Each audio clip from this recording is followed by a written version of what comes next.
Hello friends, income tax के cases की series में आज जो केस हम डिस्कस करेंगे वो इस चीज को लेकर के है कि यदि एसएससी असेसमेंट ऑर्डर के अगेंस्ट हाई कोर्ट के अंदर एक पिटीशन दायर करता है और एसएससी कोर्ट से इस बात को छुपाता है या डिस्क्लोज नहीं करता कि एसएससी ने ऑलरेडी सीआईटी अपील के पास अपील फाइल कर दी है और एओ के पास स्टे एप्लीकेशन फाइल कर दी है, तो क्या ऐसे केस में जब कोर्ट को रिट पिटीशन की सुनवाई के दौरान ये चीज सामने आती है और जब कोर्ट एसएससी से क्वेश्चन पूछता है उस वक्त ये चीज सामने आती है,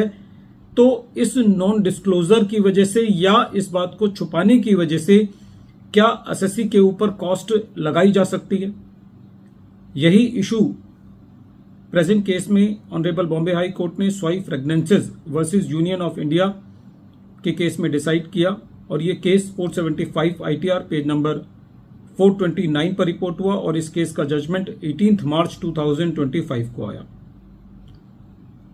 रिट पिटीशन का एक जनरल सिद्धांत यह है कि यदि एसएससी के पास एक अल्टरनेटिव रेमेडी है, इफेक्टिव रेमेडी है, जैसा कि असेसमेंट ऑर्डर के अगेंस्ट एसएससी अपनी अपील सीआईटी अपील के पास फाइल कर सकता है, तो ऐसे केसेस में जनरली कोर्ट्स एसएससी की रिट पिटीशन एक्सेप्ट नहीं करती हैं। लेकिन कुछ सर्कमस्टांसेस ऐसे हैं जहां पर एसएससी ये साबित कर पाता है कि प्रिंसिपल्स ऑफ नेचुरल जस्टिस का पालन नहीं हुआ या कुछ ऐसे प्रोविजंस की वजह से नोटिस इशू किया गया जो अब एग्जिस्ट नहीं करते या प्रोविजंस अल्ट्रा वायरस हैं या असेसिंग ऑफिसर ने अपनी जुरिस्डिक्शन को एक्सीड किया है या असेसिंग ऑफिसर के पास वो जुरिस्डिक्शन नहीं थी, तो ऐसे केसेस में कोर्ट अल्टरनेटिव रेमेडी होने के बाद भी एसएससी के रिट को एडमिट कर सकती है। कुछ केसेस में ऐसा भी देखने को मिला है कि जहां पर ऑलरेडी एसएससी ने अपील फाइल कर दी थी और फिर भी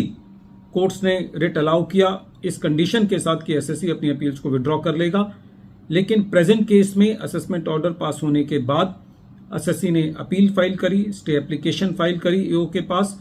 और अपनी पूरी स्टे पिटीशन को अपनी पूरी रिट पिटीशन को इस तरीके से काउच किया कि जिससे कोर्ट को ये नहीं पता चल पा रहा था कि एसएससी ने ऑलरेडी अपील फाइल कर दी है और स्टे की एप्लीकेशन भी लगा दी है। और पूरी जो रिट पिटीशन थी उसके अंदर से ये बात सामने आती थी कि एसएससी ने इस बात को नहीं बताया है कि एसएससी ऑलरेडी अपील फाइल कर चुका है। जब रिट पिटीशन की सुनवाई के द्वारा एसएससी से क्वेश्चंस पूछे गए तो तब ये बात सामने आई कि एसएससी ऑलरेडी अपील फाइल कर चुका है। कोर्ट का ये कहना था कि प्रेजेंट केस में एसएससी जो रिट पिटीशन को फाइल करने में देरी हुई है उसको भी अच्छे से एक्सप्लेन नहीं कर पाया है और जो पूरी रिट पिटीशन है वो मिसकंसीव्ड है और प्रेजेंट केस में ये कहा जा सकता है कि एसएससी जो जुडिशियल प्रोसेस है उसको इस तरीके से लेना चाहता है, उसको एक एक्स्ट्रा ऑर्डिनरी रेमेडी को एक अल्टरनेटिव रेमेडी के बतौर लेना चाहता है जो कि अलाउ नहीं है। कोर्ट का यह कहना था कि प्रेजेंट केस में एसएससी ने कोर्ट से जो मटेरियल फैक्ट्स थे उनको छुपाया है, उनको डिस्क्लोज नहीं किया और क्योंकि वो सारी चीजें तभी सामने आई जब ड्यूरिंग द रिट पिटीशन जब एसएससी से क्वेश्चन पूछे गए और तब एसएससी ने बताया, तो प्रेजेंट फैक्ट्स एंड सर्कमस्टांसेस में ये कहा जा सकता है कि एसएससी ने कोर्ट्स के सामने जो तथ्य थे वो सही तरीके से नहीं रखे। वो कोर्ट से एसएससी ने मटेरियल फैक्ट्स को छुपाया है, तो ऐसे केस में कोर्ट ने एसएससी के ऊपर इनकरेक्ट फैक्ट्स को बताने के लिए या करेक्ट फैक्ट्स को छुपाने के लिए एसएससी के ऊपर 1 लाख रुपए की कॉस्ट लगाई। फ्रेंड्स, ये केस बहुत इंपॉर्टेंट है, चाहे एसएससी के साथ कितना भी अन्याय क्यों ना हुआ हो, लेकिन ये एसएससी की जिम्मेवारी बनती है कि जब कभी भी वो किसी एपेलेट अथॉरिटी के पास हो या किसी भी कोर्ट के अंदर हो या किसी भी एडमिनिस्ट्रेटिव अथॉरिटी के पास हो, तो कोई भी ऐसी बात ना छुपाए जिससे उसकी प्रोसीडिंग्स पर फर्क पड़ता है या कोई भी गलत बयानबाजी उसकी पिटीशंस के अंदर नहीं होनी चाहिए। वीडियो के अंत में एक बार फिर मैं केस का नाम रिपीट कर रहा हूं। केस का नाम है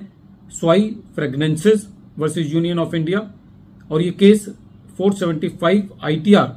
पेज नंबर 429 पर रिपोर्ट हुआ। ये मैटर बॉम्बे हाई कोर्ट ने 18 मार्च 2025 को डिसाइड किया। फ्रेंड्स, ये केस एक बहुत ही इंपॉर्टेंट केस है इस लिहाज से कि एसएससी को अपने पूरे फैक्ट्स कोर्ट को बिल्कुल एक क्लीन हैंड्स के साथ बताने चाहिए।